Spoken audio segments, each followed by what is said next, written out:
저는 팀장님에게 불려갔어요. 김은정 씨는 대체 일할 생각이 있는 사람입니까? 없는 사람입니까? 내가 살다 김은정 씨 같은 사람은 처음입니다. 팀장님은 아침마다 제게 똑같은 잔소리를 했는데 그쯤에서 저는 팀장님의 다음 잔소리가 뭔지 알고 있을 정도였어요. 그런 팀장님의 잔소리에 죄송합니다. 저는 그저 그 말만 반복할 뿐 고개만 푹 숙이고 있었고, 아니 다른 직원들은 하루에 200콜씩 받고 있는데 하루에 50콜도 못 받는다는 게 말이나 되는 소리입니까? 내가 계속 지켜볼 거예요. 팀장님이 들고 있던 서류로 탁자를 내리치며 말했고, 저는 슬금슬금 뒷걸음질 치며 죄송합니다 라는 말을 하면서 조용히 그곳을 빠져나왔는데요. 저를 보던 동료들이 은정씨 진짜 대단하다. 어떻게 매일 아침마다 팀장님한테 혼날 수가 있냐? 그러니까 정신 바짝 차리고 일해. 지금 수당도 얼마 못 가져가지 않아? 그 돈으로 생활 유지가 되긴 해? 저를 보며 고개를 절레절레 흔들었어요. 저는 콜센터에 근무 중이었고 그곳은 하루에 몇 콜을 받는지가 굉장히 중요했어요. 그 콜의 개수로 매달 월급이 바뀌었으니까요. 하지만 저는 성격이 냉정한 편이 아니라 남들처럼 모질지를 못했기에 딱한 사람을 보면 그냥 지나치지를 못했어요.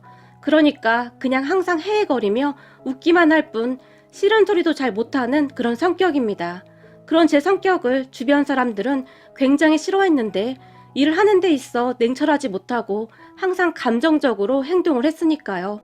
그런 제 모습에 오랜 제 친구도 항상 답답해했는데 너 그러다가 돈을 언제 모으려고 그래? 우린 다른 사람들보다 훨씬 불리하단 말이야. 그러니까 정신 똑바로 차려 라며 제게 쓴소리를 하곤 했지만 친구가 제 걱정이 돼서 그런다는 것을 너무나 잘 알고 있었기에 그러게 다른 사람들은 다 되는데 난 왜 그렇게 그게 안 되는지 모르겠어. 그냥 사람들 얘기 듣고 있다 보면 안 됐고 안쓰럽고 그래서 마음이 아파. 특히 연세 많으신 분들이 전화해서 계속 말을 하면 매몰차게 끊지를 못하겠어. 제가 풀이 죽은 채 말을 했지만 은정아, 근데 다른 사람들은 다 하잖아. 그러니까 너도 할 수 있어. 너나 나나 빨리 돈 벌어서 이 반지하 월세방 벗어나야 할 거 아니야. 그러니까 너도 정신 차려. 알겠어? 내가 너 때문에 잠이 안 와. 우리가 은옥이처럼 얼굴이 예쁜 것도 아니고. 친구 지희가 말끝을 흐렸는데 저의 제일 친한 친구 지희는 항상 제 걱정을 했어요. 지희와 저는 같은 보육원 출신입니다. 우리 둘은 나이도 같았기에 항상 서로를 챙겼고, 아니죠. 지희가 오히려 저를 돌봤다고 해야겠네요. 지희는 마치 언니처럼 항상 저를 챙겨줬고 성인이 돼서 보육원을 나올 때도 저는 선택의 여지 없이 지희를 쫄래쫄래 따라갈 수밖에 없었는데, 그런 제가 귀찮았을 텐데도 지희는 한결같이 저를 챙겨주던 하나밖에 없는 친구이자 가족과도 같은 존재입니다. 원래는 저와 지희 그리고 은옥이 이렇게 셋이서 단짝이었어요. 우리는 보육원에서 나와 같이 자취를 하면서 지냈는데 은옥이는 얼굴이 정말 예뻤고 계약직으로 취업한 공장 사장 아들이 은옥이에게 반해서 곧 결혼까지 하게 되었어요. 결혼한 뒤 은옥이는 정말 많이 바뀌어 갔어요. 명품백도 아무렇지도 않게 샀고 옷도 백화점에서 좋은 옷들만 사서 입었어요. 그렇게 은옥이는 우리와 어울릴 수도 없는 존재가 되어갔고 간혹가다 만나더라도 니들 거기서 얼마나 버냐? 평생 그렇게 살아봐야 지하세방 벗어나기도 힘들어. 어쩌냐? 난 다시 거기서 지내라고 하면 단 하루도 못 지낼 것 같아. 그 방 아직도 바퀴벌레 나오지. 도대체 거기서 어떻게 사냐? 우리 아파트는 말이야, 햇빛이 얼마나 잘 드는지 햇빛 쨍쨍할 때 베란다에 앉아서 모닝커피 마시면 아주 장난 아니야 라며 자랑하기 바빴어요. 하루는 코 세우는 수술하고 와서는 이거 얼마짜린 줄 아냐? 엄청 유명한 의사한테 해서 티도 안 나지 라며 자랑을 하기도 했는데, 그런 은옥이를 지희와 저는 불편해했지만 은옥이는 한 달에 몇 번씩 우리를 찾아와서는 속된 말로 하자면 염장을 지르다 갔어요. 은옥이는 그렇게 잘 산다고 자랑이란 자랑은 다 하고 다녔음에도 우리에게 커피 한 잔을 안 사줄 정도로 인색했는데요. 어느 날은 우리가 살고 있던 지하세방 주인이 보증금을 올려달라고 했는데 무려 1,000만 원이나 더 올려달라고 했어요. 그런데 지희와 제가 돈을 벌어봤자 생활비에다 월세에다 정말 빠듯하게 살고 있었기에 모아놓은 돈으로는 부족할 수밖에 없었고, 급한 마음에 지희가 은옥이에게 전화를 했던 모양입니다. 은옥아, 내가 진짜 이런 부탁 하고 싶지가 않은데 정말 급해서 그런데 우리 집주인이 보증금을 올려달라고 하거든? 근데 우리가 그동안 모아놓은 돈이랑 현금 서비스까지 받았는데도 한 100만 원 정도가 부족하거든. 네가 좀 빌려줄 수 있어? 그럼 내가 2달로 나눠서 꼭 갚을게. 아니면 우리 보고 나가라고 하는데 너도 알다시피 우리가 갈 곳이 없잖아. 라며 지희가 부탁을 한 모양인데요. 그런 지희의 말을 듣던 은옥이가 아니 니들 월급 받는데 그 100만 원이 없다고? 그게 말이 되냐? 니들 내가 돈 많다고 나한테 빌 붙으려고 하나 본데 그거 습관이야. 뭐든지 알아서 해결하는 습관을 가져야지. 그럼 앞으로 이럴 때마다 맨날 나한테 연락하겠네? 정색까지 하면서 말을 했다고 합니다. 하지만 마음이 급했던 지희가 저기 내가 다른 거면 너한테 연락도 안 했지. 그런데 그 보증금 없으면 은정이랑 나랑 어디 갈 데도 없어서 그런 거잖아? 앞으로 절대 이런 부탁 안 할게. 너도 알다시피 우리가 어디 말할 사람도 없잖아. 부탁할게. 은옥이에게 다시 사정을 했던 것 같았어요. 미안한데 난 돈 없어. 그리고 니들도 정신 똑바로 차려. 어떻게 돈 100만 원이 없어서 그럴 수가 있냐? 한심하다 한심해. 은옥이가 지희에게 단호하게 말을 했다고 합니다. 그런 은옥이와 전화 통화 후 지희가 저 몰래 정말 많이 울었다고 하는데요. 그래도 셋이서 정말 친한 친구라고 생각을 했었는데 돈 앞에서 그렇게 냉정하게 행동하는 은옥이를 보며 상처를 많이 받았다고 하네요. 은옥이와 통화 후 마음이 급해진 지희는 고민하다가 같이 공장에 다니던 언니에게 전화를 했다고 하는데요. 언니 정말 죄송한데요. 주인집 아줌마가 3달 전에 보증금을 1,000만 원이나 올려달라고 하는데 이것저것 다 하고 카드 현금 서비스까지 받아서 준비를 했는데도 한 100만 원 정도가 부족한데요. 빌려주시면 제가 금방 갚을게요. 정말 죄송해요. 라며 눈물까지 흘리며 부탁을 했던 모양입니다. 지희는 자존심이 굉장히 강한 친구였어요.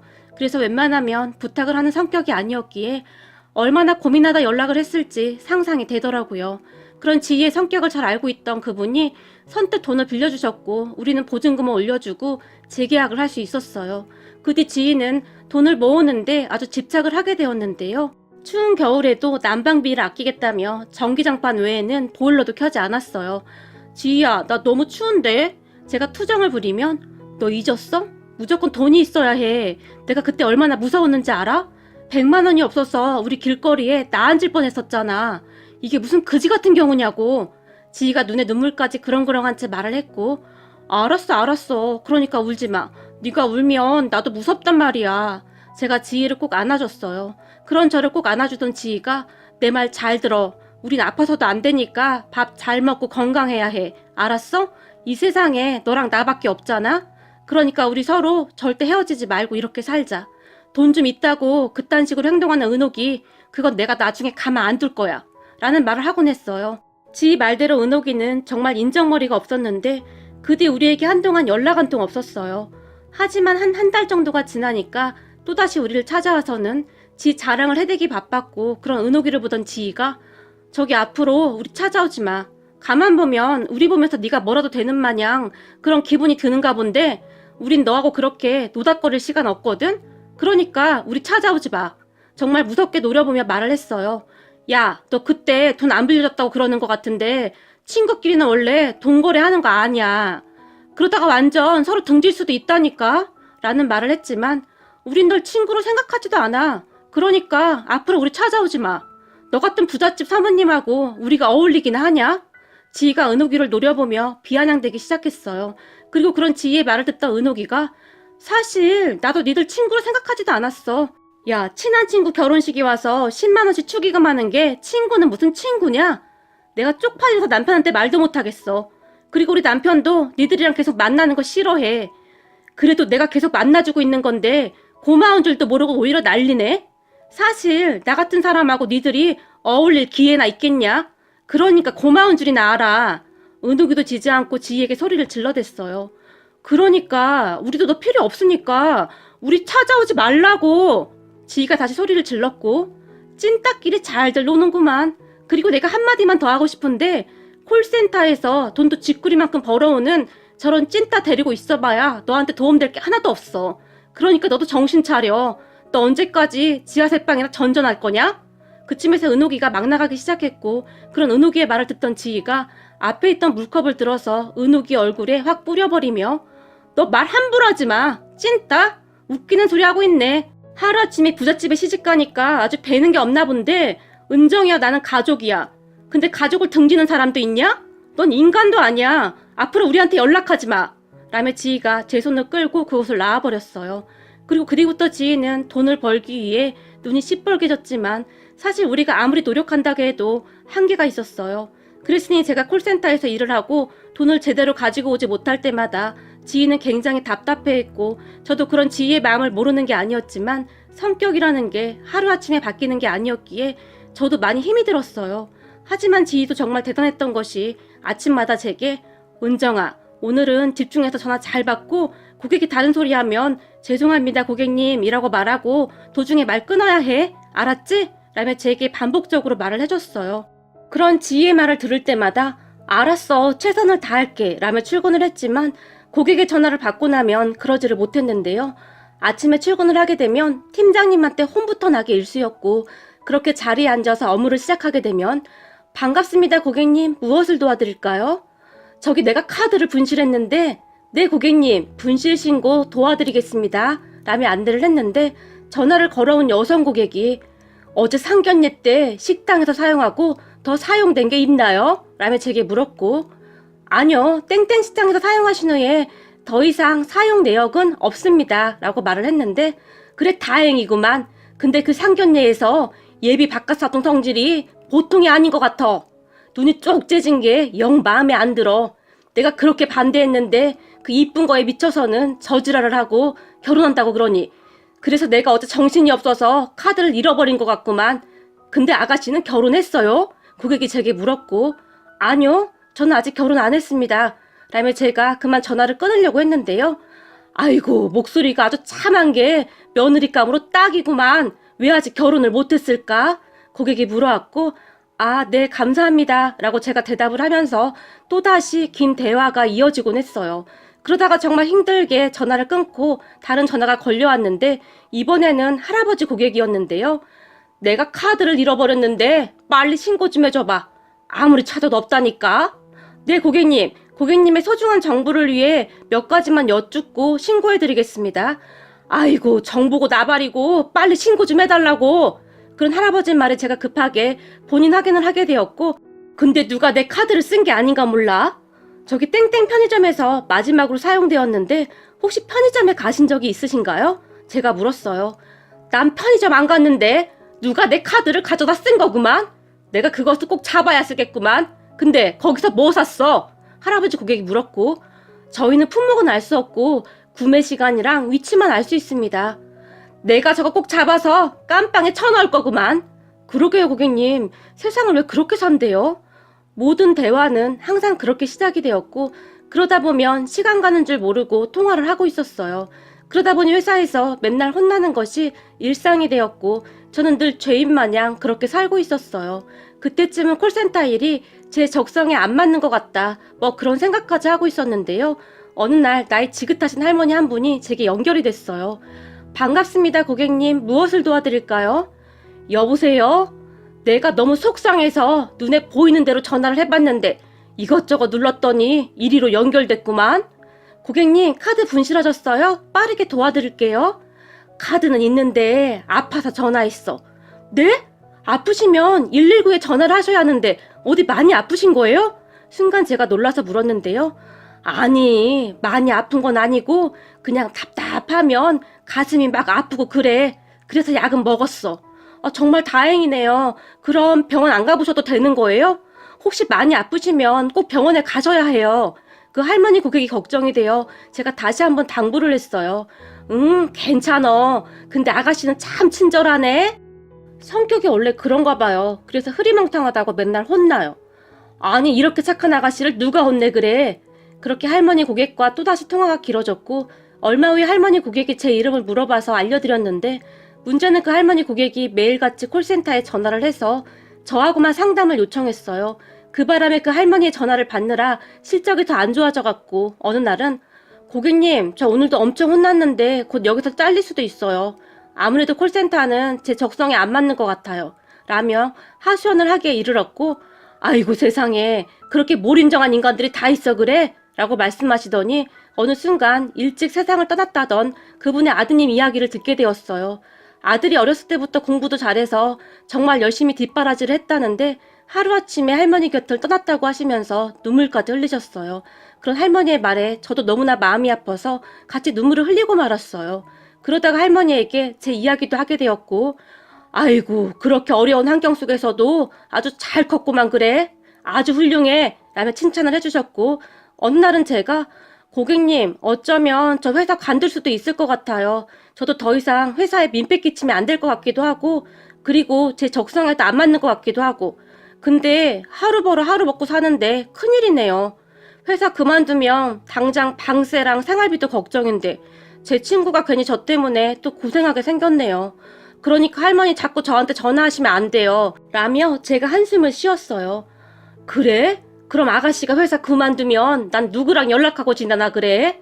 혹시 모르니까 아가씨 휴대폰 번호 좀 알려줘봐. 라며 할머니가 물었고, 그런 할머니 고객이 안쓰럽기도 해서 제가 원래는 절대 제 휴대폰 번호 알려드리면 안 되는데 할머니한테만 특별하게 알려드릴게요. 라며 제가 번호를 알려드렸고, 그래 알았어. 내가 비밀 꼭 지킬게. 라며 할머니가 엄청 좋아하셨어요. 그리고 얼마 후 저는 회사에 퇴사하겠다고 말을 했고, 그래 잘 생각했어. 이건 회사를 위해서도 은정씨를 위해서도 아닌 것 같다. 이쯤에서 관두자. 나 너무 원망하지 말고. 팀장님이 말을 했고 저는 결국 회사를 관뒀어요. 그렇게 집에서 일자리를 찾아보고 있었는데 휴대폰이 울려서 전화를 받았더니 그 할머님이었고, 내가 전화해보니 회사 관뒀다고 하던데 며칠 동안 휴대폰을 왜 안 받는 거야? 내가 얼마나 답답했는지 알아? 할머니가 제게 물었어요. 그런 할머니에게 저기 그게 제 친구가 지금 화가 아주 많이 났거든요. 빨리 돈 벌어서 지하세방 벗어날 생각이었는데 제가 회사 그만둬서 지금 엄청 심란해 보여요. 그래서 저도 눈치를 봐야 해서요. 이제 저 어떡해요? 우리 정말 하루하루 먹고 살기 힘든데? 말을 하던 순간 제가 그만 울컥했는데요. 어느 순간 제가 할머니에게 하소연을 하고 있었고, 죄송해요. 그냥 답답해서 그랬어요. 근데 저는 할머니랑 통화하면서 사실 좋았어요. 처음으로 가족이 생긴 것 같은 그런 기분이었어요. 내가 괜히 미안하네. 나 때문에 그렇게 된 것 같아서. 사실 나도 많이 외로웠었는데 요즘 기분이 많이 좋아졌어. 그래서 말인데 우리 언제 한번 만날까? 난 지금도 시간 괜찮은데. 할머니가 제게 물었어요. 할머니, 전 지금 하루 종일 일자리 구하고 있어서 바빠요. 죄송해요. 제가 빨리 일자리 못 구하면 제 친구가 엄청 고생해야 해서요. 제가 어렵게 거절했지만 그러니까 날 만나야 한다니까 라며 할머니가 제 위치를 물어봤어요. 그래서 제가 할머니에게 저희 집 위치를 말했는데 잠시 후에 할머니한테 다시 전화가 걸려왔고, 밖으로 나와봐. 밥 안 먹었지? 밥 먹으러 가자. 라고 말을 했어요. 그렇게 제가 뻘쭘하게 밖으로 나왔는데요. 아가씨가 은정이구만. 안녕하세요. 실물로 뵙는 건 처음이네요. 제가 허리 숙여 인사를 했는데, 그래 반갑구만. 우선 내 차 타고 밥 먹으러 가자. 라며 제 팔을 잡아 끌었어요. 그런 할머니를 자세히 보니 전화로 통화할 때와는 사뭇 다른 분위기였어요. 옷차림도 상당히 고급스러운 느낌이었고 목에 단아한 스카프를 두른 모습을 보며 제게 넋두리를 늘어놓던 그 할머니가 맞나 의심이 될 정도였어요. 순간 저는 어리둥절한 채 멍이 할머니를 따라 차에 올라탔는데요.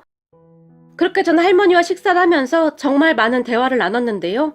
이제 어떡해요? 제 친구가 엄청 화가 나서 저랑 말도 안 하고 있어요. 제가 심각한 표정으로 말을 했어요. 그런 제 말을 듣던 할머니가 친구가 그렇게 착한가? 제게 물었고, 네, 엄청 착해요. 얼마 전에 방 보증금 때문에 그 친구가 현금 서비스까지 받고 일하는 공장 언니한테 돈까지 빌려서 보증금을 올려줬거든요. 저 때문에 엄청 고생하고 있어요. 아주 좋은 친구구만. 할머니 얼굴에 미소가 번졌고 잠시 할머니가 저를 다시 집까지 데려다주고 가셨어요. 그런데 제가 할머니 차에서 내리는 모습을 보던 친구 지희가 야, 너 뭐야? 네가 왜 그 차에서 내려? 너 뭐 이상한 짓 하고 다니는 거 아니야?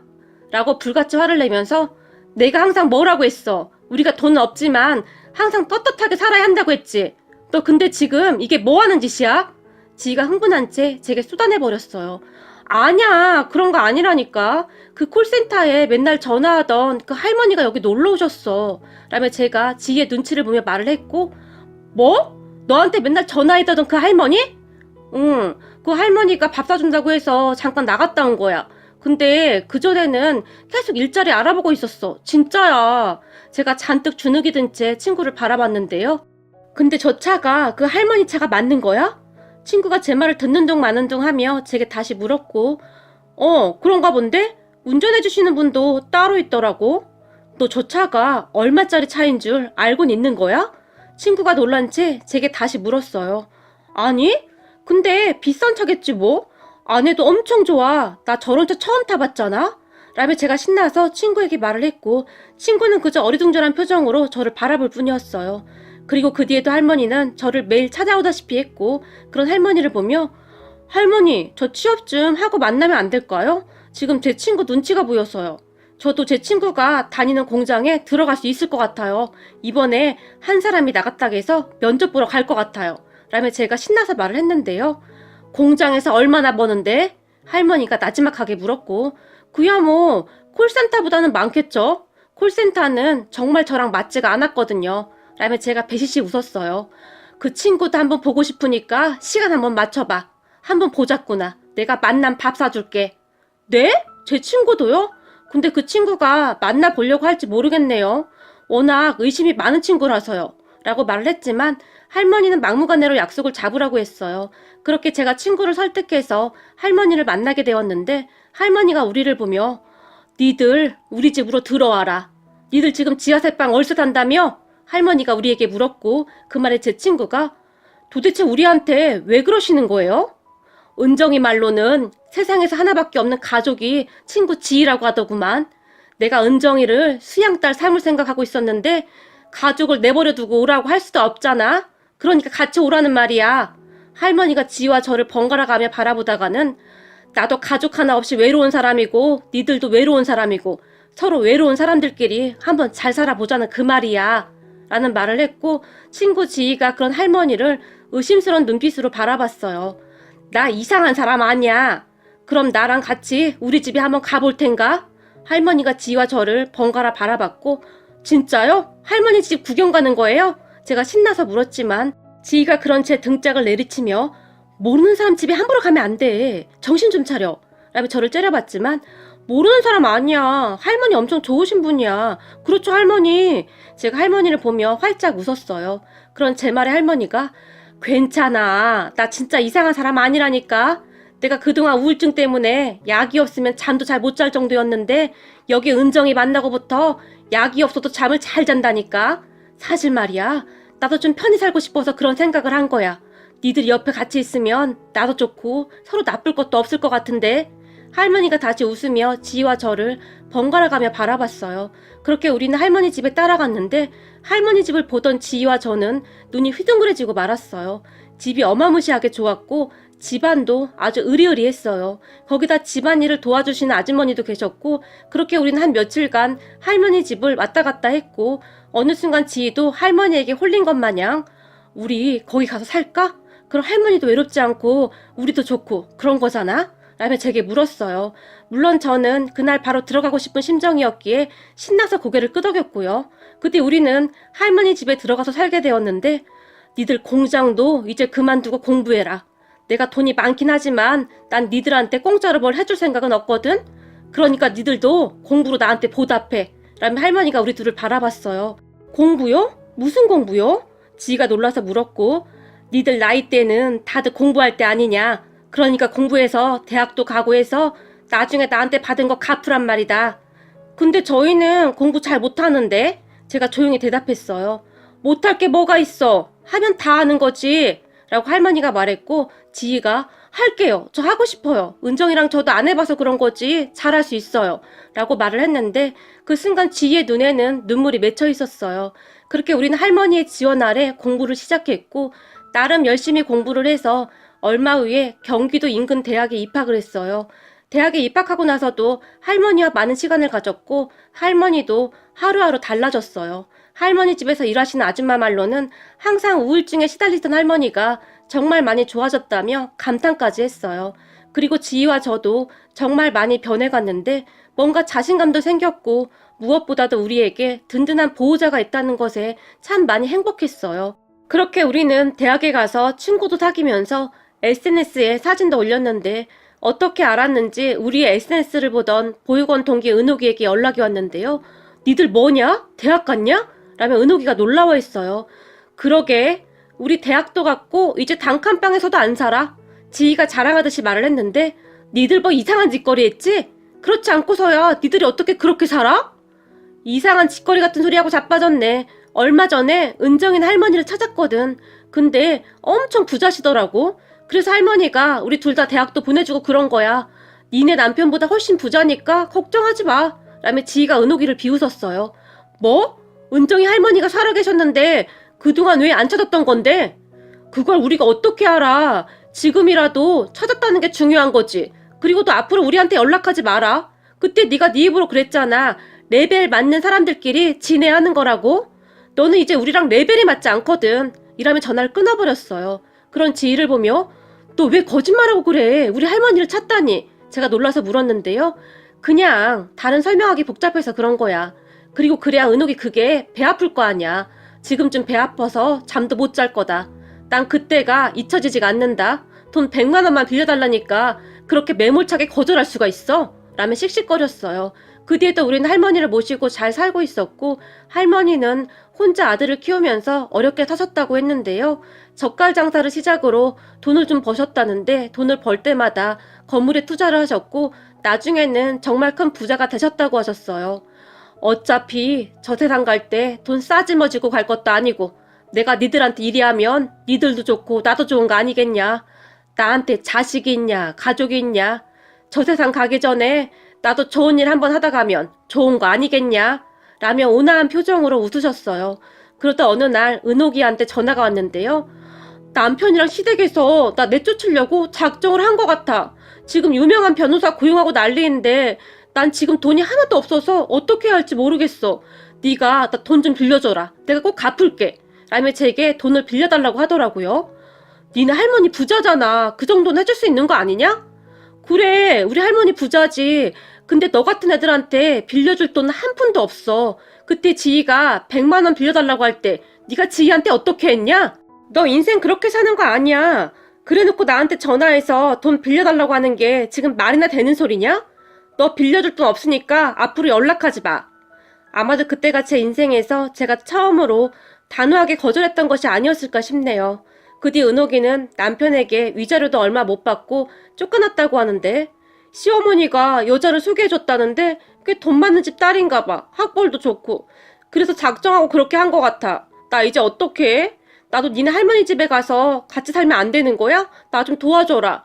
라며 제게 울먹이며 전화를 했는데 통화 중이던 제 휴대폰을 지희가 빼앗더니 야, 넌 양심도 없다. 네가 어떻게 했는데 지금 우리한테 전화를 하고 난리냐? 네가 뭔데 할머니 집에 와서 지내겠다는 소리를 해. 웃기는 소리 하지도 마. 그때 100만 원만 빌려달라고 할 때 네가 우리한테 어떻게 했냐? 그러니까 다시는 연락하지 마. 지가 흥분한 채 전화를 끊어버렸어요.